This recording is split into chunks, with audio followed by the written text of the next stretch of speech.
D'abord le sujet, Michael Dos Santos. Après les attaques du 7 octobre, l'allocution d'Emmanuel Macron ne laisse pas présager des tensions entre la France et Israël. Le Hamas est un mouvement terroriste. Le Hamas cherche avant tout la destruction et la mort du peuple d'Israël. Israël a le droit de se défendre. Emmanuel Macron échange alors régulièrement avec Benyamin Netanyahou. Le président de la République lui assure un soutien sans faille. Pourtant, un an plus tard, les premières dissensions apparaissent. Paris appelle à suspendre la livraison d'armes pour contraindre l'État hébreu à un cessez-le-feu à Gaza. Une position qui déclenche la colère du Premier ministre Benyamin Netanyahou. Alors que Israël combat les forces de la barbarie dirigées par l'Iran, tous les pays civilisés devraient se tenir fermement aux côtés d'Israël. Pourtant, le président Macron et d'autres dirigeants occidentaux appellent maintenant à des embargos sur les armes contre Israël. Ils devraient avoir honte. En mars dernier, après 2 mois de trêve dans la bande de Gaza, les tensions vont monter d'un cran. La France condamne le blocage des livraisons humanitaires, mais aussi la reprise des bombardements israéliens. Quelque temps plus tard, Emmanuel Macron qualifie ces opérations militaires de honteuses. Benyamin Netanyahou l'accuse alors d'être du côté du Hamas. Lorsque des meurtriers de masse, des violeurs, des tueurs de bébés et des kidnappeurs vous remercient, vous êtes du mauvais côté de la justice, vous êtes du mauvais côté de l'humanité et du mauvais côté de l'histoire. La volonté d'Emmanuel Macron de reconnaître un État palestinien pourrait acter définitivement le divorce entre la France et Israël. Jean-Sébastien Ferjou, vous êtes avec nous, directeur du site Atlantico. On a du mal à comprendre effectivement la position française qui a été très fluctuante, c'est le moins qu'on puisse dire depuis le 7 octobre. Oui, parce qu'Emmanuel Macron essaye de gérer aussi bien ses emportements personnels que la ligne traditionnelle du Quai d'Orsay, tout en se mettant d'ailleurs bien souvent à dos les diplomates du ministère des Affaires étrangères. Mais je pense surtout Emmanuel Macron, il est l'inverse de ce qu'est Benyamin Netanyahou. Alors, il porte à son extrême un travers assez français, qui est celui de croire que la parole est performative. C'est-à-dire, il pense que s'il parle, ça suffit à provoquer des choses. Donc, il pense que s'il martèle son engagement européen, ça crée une Europe de la défense ou autre. Il pense que s'il dit qu'il est en guerre contre le Covid, ça va produire des effets comme si un virus pouvait en avoir quoi que ce soit à faire, que le président de la République décide ou pas d'être en guerre contre lui. Et c'est la même chose. Alors que Benyamin Netanyahou, c'est l'inverse. Benyamin Netanyahou, il ne fait pas des grands discours sur le bien, le mal dans le monde. Il agit. Et c'est aussi pour ça qu'Israël cristallise tant de passion dans le monde occidental, parce que même Donald Trump est un peu plus dans le performatif. Mais à la différence d'Emmanuel Macron, lui, il a la puissance des États-Unis derrière. La France n'a plus vraiment de puissance. Et je pense que c'est assez largement ce qui explique. Souvenez-vous, quand il allait à Beyrouth et qu'il pensait qu'il allait tout régler et qu'il menaçait. D'ailleurs, il avait sa Lucie Castet, ou l'équivalent d'une Lucie Castet. Il avait un candidat pour être Premier ministre au Liban. Les partis libanais l'ont gentiment et poliment, ou plus ou moins d'ailleurs, conduit. Emmanuel Macron croit que ces mots changent le monde. Je pense qu'après 7 ans, 8 ans de présidence, nous voyons que non, ces mots ne changent pas véritablement. Alors, Éric le monde. et Patrick ensuite. Le plus effarant, c'est l'alternative que propose la France. Jean-Noël Barrot dit on va s'asseoir autour d'une table et vous allez voir qu'on va obtenir des Iraniens un engagement, je crois qu'il a utilisé l'adjectif substantiel. Mais enfin, on a un peu l'impression qu'il est dans une dimension parallèle. Ça fait des dizaines d'années que les Iraniens, même sous pression, n'ont rien lâché, ont continué à développer leur programme, ont menti à la face du monde entier. Ils l'ont enterré dans des sous-sols à 100 mètres de profondeur. Non, mais là, vraiment, c'est renseigné, nous sommes informés. Et tout ce qu'il dit au moment où l'histoire s'emballe, où l'histoire semble vraiment s'engager dans une voie sans retour, lui, c'est on va s'asseoir autour de la table et discuter. Bon, on est vraiment consterné. Patrick, Martin Genier. Aujourd'hui, ce soir, une fracture béante entre la position des autorités françaises et Israël. Quand on voit le reportage qui vient d'être fait, entre le moment où il dit qu'Israël a le droit de se défendre et aujourd'hui où on interdit l'exposition d'armes au Salon du Bourget et on dit qu'il faut absolument arrêter des bombardements sur l'Iran qui représentent un danger véritablement existentiel pour Israël, on ne comprend plus rien à cette position. Non, ce n'est pas l'honneur de la France de faire ça. Il faut effectivement être aux côtés d'Israël parce que ce régime est un régime criminel. Le droit de se défendre, c'est le droit aussi de bombarder l'Iran. C'est l'article 51 de la Charte des Nations Unies. C'est l'autodéfense, le droit de se défendre, la défense préventive. Quand un pays veut votre mort, vous avez le droit de le frapper. Il y a des éléments dans le droit international et donc ça devrait être en effet sans ambiguïté. Bien sûr. Gauthier Lebret. C'est tellement ambigu, c'est tellement vacillant que Jean-Noël Barrot, l'autre jour, à l'Assemblée nationale ou au Sénat, répond à une question sur les bombardements israéliens sur l'Iran en disant « Nous n'y avons ni participé, oui, ça c'est pas un scoop, et nous ne les soutenons pas ». Donc, alors qu'il y avait eu un communiqué du Quai d'Orsay après la nuit de bombardement entre jeudi et vendredi d'Israël sur l'Iran, allez, c'était pas un soutien frontal, mais enfin c'était un soutien en disant qu'évidemment l'Iran ne pouvait pas avoir la bombe atomique. Et donc là, Emmanuel Macron, Jean-Noël Barrot, qui évidemment lui répond, il est sous son autorité et c'est le domaine réservé du président de la République, pense sans doute qu'il est possible de négocier avec les mollahs. Ça n'est pas possible. Voilà, il y a eu l'accord de Vienne, évidemment accord dénoncé par Donald Trump. Certains disent que c'était une erreur, d'autres que les Iraniens se moquaient des Américains et faisaient quand même de l'enrichissement d'uranium malgré avoir signé cet accord. Très bien, mais donc c'est impossible de négocier et de faire confiance aux mollahs qui veulent à tout prix avoir la bombe atomique. Donc quelle est la solution? Il n'y en a pas si pour ce n'est de l'instant. faire chuter le régime. Très rapidement avant le rappel des titres de 18h30. La France est complètement à côté de la plaque. Ce qu'a fait Israël est irréversible. Il y a un tel déploiement de moyens, ça fait 25 ans qu'ils se préparent à ce moment-là.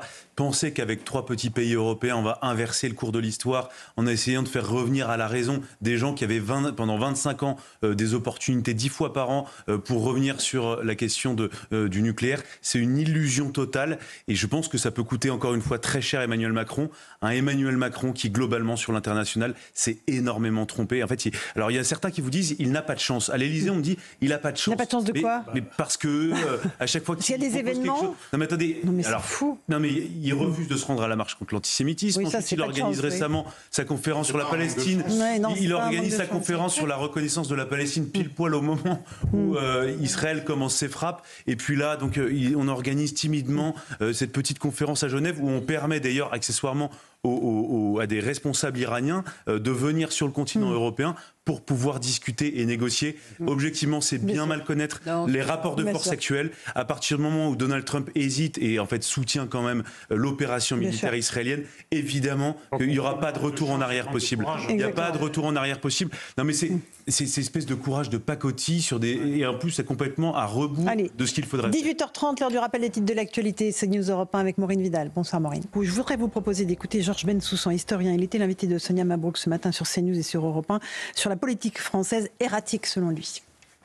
Mais le président français a une politique qui ressemble beaucoup à une politique erratique de plus en plus. Il dit un jour ceci, 2 jours après cela, etc. Il navigue au plus près. En réalité, on a l'impression qu'aussi qu'il navigue beaucoup en fonction de la politique intérieure, en fonction d'impératifs intérieurs. Et c'est vrai depuis le début de ce conflit du 7 octobre 2023, donc la crainte de réactions négatives de toute la part d'une population sur laquelle Jean-Luc Mélenchon a estimé devoir aujourd'hui miser pour espérer être au second tour à l'élection présidentielle. Macron, d'une certaine façon, s'inscrit un peu dans cette logique. Le 12 novembre 2023, il n'a pas participé à la marche contre l'antisémitisme, alors que c'était son rôle. Ou alors, même s'il ne participait pas, il aurait pu manifester un geste symbolique. Il a tout dit, Eric Nolot, Georges Bensoussan. Mais il a trouvé le fil rouge. Voilà. Le point commun entre ces prises de position, c'est qu'il ne faut pas fâcher une partie de la rue. Cette partie de la rue que tient, au contraire, les filles et Jean-Luc Mélenchon.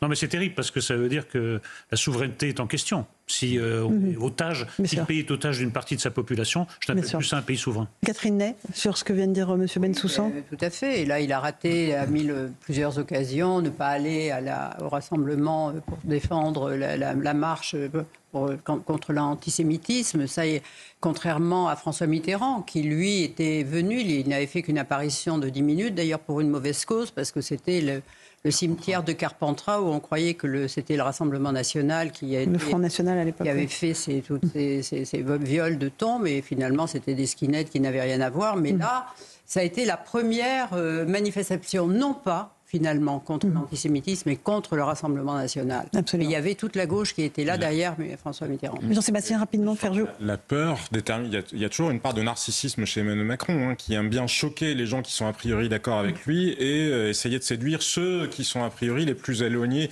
de lui. On l'a vu, on se souvient quand il essayait de séduire, par exemple, Valeurs Actuelles, il a eu toute cette phase là. Non, mais il aime bien. Dragnel, l'époque. Louis Dragnel, il lui avait promis 100% d'OQTF expulsé. Je suis resté indépendant. Non, mais il a toujours cette constante-là de vouloir séduire ceux qui ne sont pas d'accord et transgresser, choquer ceux qui a priori sont d'accord avec lui. Et l'autre point étant la peur. Effectivement, il gouverne aussi avec la peur. Alors la peur d'une partie des Français, parce que on le voit aussi dans la gestion de la relation avec l'Algérie. Emmanuel Macron considère, vous l'avez dit, qu'il y aurait une partie des Français ou des gens vivant en France qui pourraient devenir un danger. Mais ne pas en tirer de conclusion est quand même assez perturbant. Et la peur aussi, il me semble, c'est une des explications explication de l'attitude vis-à-vis d'Israël, de la menace terroriste iranienne. On le sait que les Iraniens ont déjà organisé des attentats, d'ailleurs parfois en le sous-traitant aux Algériens pour s'obtenir de se faire payer X ou X choses sur de l'argent qu'ils estimaient que la France leur devait. Je pense que là, une des explications à l'heure actuelle est la peur qu'éprouve Emmanuel Macron ou Jean-Noël Barrot. Parce que souvenez-vous de ce qui s'est passé pendant la chasse aux Juifs à Amsterdam il y a au mois de décembre dernier. Des chaînes Telegram proches des gardiens de la Révolution avaient revendiqué l'événement en disant « Nous pouvons mettre le feu chez vous si vous ne retenez pas Israël ». Je pense que le même genre de menaces sont à l'œuvre à l'heure. À l'instant, Benjamin Netanyahou affirme qu'Israël a détruit plus de la moitié des lanceurs de missiles iraniens. Gauthier Lebret, vous voulez rajouter quelque chose? Oui, c'est pour moi le péché originel, et c'était rappelé par Catherine, d'Emmanuel Macron, c'est évidemment le refus de se rendre à cette marche contre l'antisémitisme. Ça va le poursuivre encore très longtemps, et même au-delà de l'Élysée, parce que c'est une faute politique absolument majeure. Ne pas choisir un camp. Et c'est terrible, ça veut dire quoi? Ça voudrait dire quoi? Ne pas choisir le camp, ne pas arbitrer entre la défense de la communauté juive et les antisémites, c'est ça? Qui s'est passé?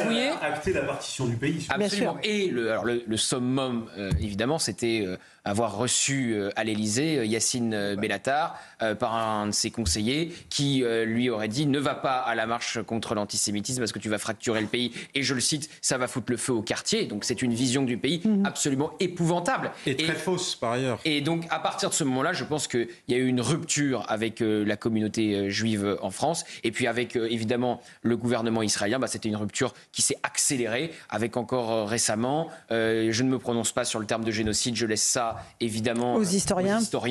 Benjamin Netanyahou qui lui a même, alors après on est monté dans l'escalade verbale, qui l'a même accusé de faire le jeu du Hamas. Là, quand il condamne les bombardements israéliens, mais qu'il ne demande pas à l'Iran de stopper ses bombardements contre Israël. Donc vous voyez bien qu'il y a quand même une grande difficulté, président de la République, depuis le 7 octobre 2023 ou un peu après. Petite pause, on se retrouve dans un instant dans Pleine Chaîne, CNews et Europe 1. On partira en Israël, rejoindre notre équipe, Régine Delfour et Thibaut Marcheteau. Puis on accueillera Camille Pascal, écrivain, ancien conseiller de Nicolas Sarkozy. On évoquera avec lui cette actualité internationale, mais nationale aussi. À tout de suite.